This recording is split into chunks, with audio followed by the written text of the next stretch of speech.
بسم اللہ الرحمن الرحیم۔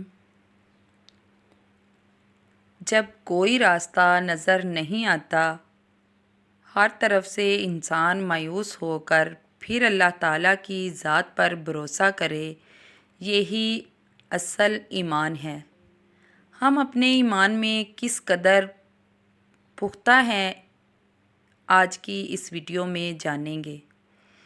جو لوگ اللہ پر ایمان لائیں، کہیں کہ ہمارا رب اللہ ہے، پھر اس بات پر ڈٹ جائیں تو ان پر فرشتوں کا نزول ہوتا ہے۔ وہ نہ کوئی غم کریں اور نہ ہی ان کے لیے کوئی خوف رہتا ہے۔ خوشیاں منائیں جنت کی جن کا ان سے وعدہ کیا گیا تھا۔ اللہ کی ربوبیت پر جب انسان کو یقین ہو جاتا ہے، میرا رب اللہ ہے، جب انسان دل سے مان لیتا ہے ربی اللہ، جب یہ دل سے انسان مان جائے تو پھر اس کے لیے نہ کوئی کھٹکا، نہ کوئی خوف اور نہ ہی کوئی خطرہ باقی رہتا ہے۔ جو کچھ ہو رہا ہے وہ کس کے اذن سے ہو رہا ہے؟ اللہ کے اذن سے۔ اللہ کے اذن کے بغیر پتہ تک نہیں ہل سکتا۔ اس کائنات کو چلانے والا ایک سمیع بصیر ہے، وہ جو ہمارا دوست ہے، ہمارا ولی ہے۔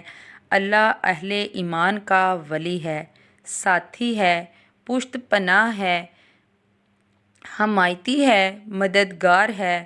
بتائیے جسے یہ یقین ہو جائے کہ اللہ میرا مددگار ہے، اللہ میرا محافظ ہے، اللہ ہی میرا مددگار اور اس کے سوا کوئی نہیں جو میرا مددگار ہو سکتا ہے، اسے کوئی خوف یا کوئی ڈر ہوگا؟ اس کے لیے تو کوئی خوف، کوئی خطرہ باقی نہیں رہتا جو دل کی گہرائیوں سے اللہ تعالیٰ کو اپنا رب مان لے۔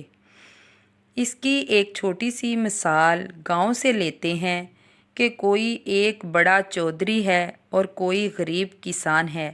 اس غریب کسان کو ہر وقت اندیشہ رہتا ہے جانوروں کی چوری کا، کسی اپنے نقصان کا، جبکہ چودھری کا کوئی ایسا معاملہ نہیں ہوتا کیونکہ گاؤں والے اس سے ڈرتے ہیں۔ اسی چودھری کے ساتھ اگر کسان کی واقفیت ہو جائے اور سب کو معلوم ہو جائے کہ کسان کی دوستی ہے چودھری سے، تو اس کی کوئی چوری نہیں کر سکتا کیونکہ اس کی دوستی اونچی جگہ ہو جاتی ہے۔ یہ دنیا کی چھوٹی سی دوستی انسان کے دل کا سکون بن سکتی ہے، تو ذرا تصور کیجئے اگر یقین ہو کہ اللہ میرا مددگار ہے، اللہ ہر آن میں میرے ساتھ ہے، اللہ ہی میرا دوست ہے، تو پھر کسی چیز کا خوف باقی رہ سکتا ہے؟ کیا کوئی چیز اللہ تعالیٰ سے بالا تر ہے؟ کوئی قوت اللہ سے زیادہ طاقتور ہے؟ کوئی اس کے ارادے کو بدلنے کی طاقت رکھتا ہے؟ کوئی اس کی معیشت کے آگے آنے والا ہے؟ نہیں، وہ واحد اور لا شریک ہے۔ اس کی قوت کا کوئی بھی شریک نہیں، اس کے ارادے کو کوئی بدلنے والا نہیں، اس کی مرضی کے آگے کوئی آڑے نہیں آ سکتا۔ یہی بات حضور صلی اللہ علیہ وآلہ وسلم نے فرمائی ہے کہ دیکھو، اچھی طرح اس بات کو ذہن نشین کر لو، اگر تمام انسان مل کر تمہیں کوئی نقصان پہنچانا چاہیں تو نہیں پہنچا سکتے تب تک جب تک اللہ تعالیٰ نہ چاہے۔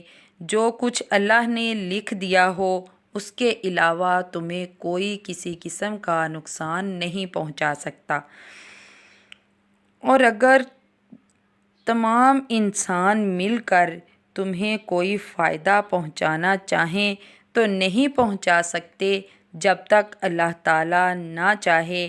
جو اللہ نے لکھ دیا ہے، جو اللہ کی مرضی ہے وہی ہوگا، کسی کے کچھ کرنے سے کچھ نہیں ہو سکتا۔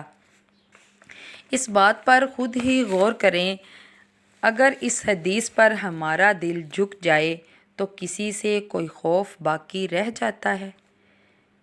یہ مجھے نقصان نہ پہنچا دے، یہ میرے ساتھ برا نہ کر دے، وہ یہ نہ کر دے، یہ وہ نہ کر دے، اس کا ڈر، اس کا خوف، کسی کی خوشامد، کسی کے سامنے اپنی عزت نفس کو مجروح کرنا، یہ سب اس وقت ہوتا ہے جب انسان کسی دوسرے انسان سے یہ امید لگاتا ہے کہ اس کے ہاتھ میں میرا نفع ہے، یا یہ کسی انسان کے بارے میں سوچنا کہ یہ مجھے نقصان پہنچا سکتا ہے۔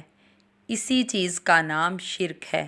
یہاں سے شرک کا آغاز ہو جاتا ہے جب ہم اپنی امیدیں کسی انسان سے لگا لیتے ہیں اور سوچتے ہیں کہ یہی ہمارا کام نکال سکتا ہے۔ جہاں آپ نے یہ سمجھ لیا کہ غیر اللہ کے اندر کوئی طاقت ہے، وہاں آپ نے شرک کر لیا۔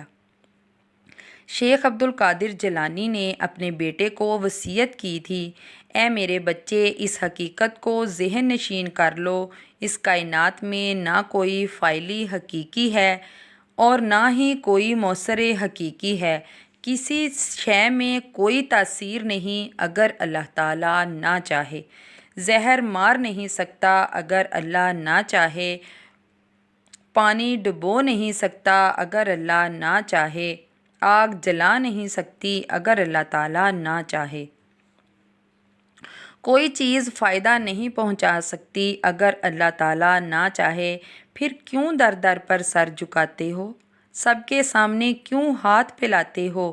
ایک اللہ سے مانگو، ایک اللہ کی عبادت کرو، صرف اسی سے امید لگاؤ کہ وہی ہمیں عطا کر سکتا ہے، ہمارے مسئلے وہی حل کر سکتا ہے۔ ہمیں نظر تو آتا ہے کہ پانی پیاس بجھا دیتا ہے، پانی میں پیاس بجھانے کی صلاحیت اللہ کے اذن سے ہے۔ کھانا بھوک مٹا دیتا ہے، کھانے میں بھوک مٹانے کی صلاحیت اللہ کے حکم سے ہے۔ حضرت موسیٰ کا واقعہ تو سب کو یاد ہی ہوگا۔ سامنے سمندر آ گیا، کوئی راستہ نظر نہیں آ رہا تھا۔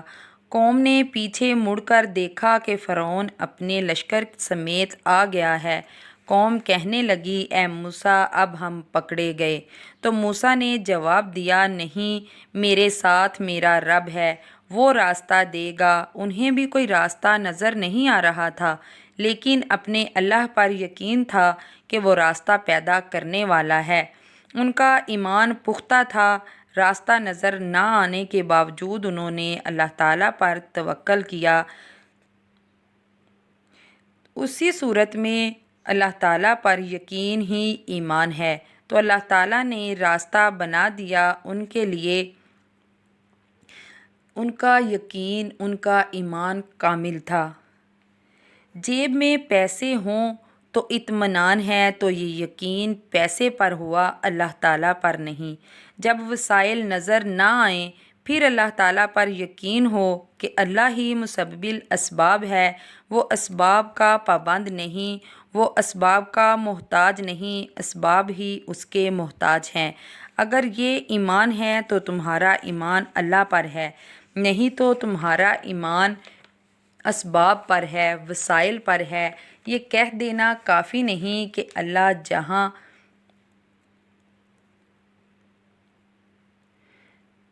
جہاں تم ہو وہاں ہی اللہ ہے، تمہارے ساتھ ہے۔ لیکن اگر یقین ہو جائے تو زمین و آسمان تمہارے ہو جاتے ہیں۔ یہی ایمان کی صورت سب سے بہترین صورت ہے۔ جب کوئی راستہ نظر نہ آئے تب اللہ تعالیٰ پر یقین رکھو، جو موسیٰ کا رب ہے وہی ہمارا رب ہے۔ دل سے شرک کو نکال دو۔ اپنے کام کے لیے کسی انسان سے امید لگانا شرک ہے، یہ بات ٹھیک نہیں ہے۔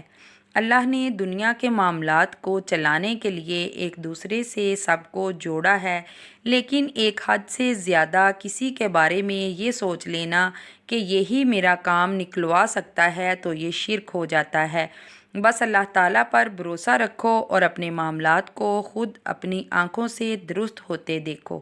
اللہ سے دوستی لگاؤ، اسی سے مانگو، وہی ہمارا مولا ہے، وہی ہمارا داتا ہے، وہی کارساز ہے اور وہی ہمارا مشکل کشا ہے۔